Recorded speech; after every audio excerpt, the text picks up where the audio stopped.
Hello guys, এই মাছের ঝোলটা খাওয়ার জন্য নাকি দাদু অফিস থেকে রোজই চলে আসতো। আর এই ট্যাংরা মাছের ঝোলটা একবার যদি খেয়ে নাও না, তোমাদের মুখে লেগে থাকবে। বেশি কিছু উপকরণ লাগে না, লাগে শুধু কাঁচা লঙ্কা, কালো জিরে আর ধনেপাতা। এখানে তুমি ট্যাংরা মাছগুলোকে বেশ একটু হালকা হালকা করে ভেজে নেবে, কারণ বেশি ভাজলে কিন্তু ট্যাংরা মাছ একটুখানি ড্রাই টাইপের হয়ে যায়। তাই হালকা হালকা করে ভেজে নিয়ে তুলে নেবে। তারপরে তুমি কড়াইতে আলু দিয়ে দেবে। আর এদিকে কিন্তু কালো জিরে, ধনেপাতা আর কাঁচা লঙ্কা বেটে নিয়ে এরকম একটা রেসিপি বানালে না, আহা, মুখে লেগে থাকবে। আর এই রেসিপিটা কিন্তু দেখবে তোমরা নর্মাল দেখা যায় না, আমরা সাধারণত দেখে কি লাল রঙের ঝোল। আর এই ঝোলটা কিন্তু ভীষণই ভালো লাগে, গরম গরম ভাতের সাথে খেতে খুবই ভালো লাগে শীতের দিনে।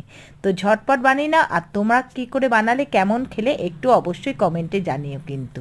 আর এই ঝোলটা কিন্তু বহুদিন আগেকার রান্নার ছিল, এখন কিন্তু এই ঝোলটা অনেক জায়গায় দেখা যায় না। তা আমি আমার ঠাকুমার থেকে শিখেছিলাম এই ঝোলটা।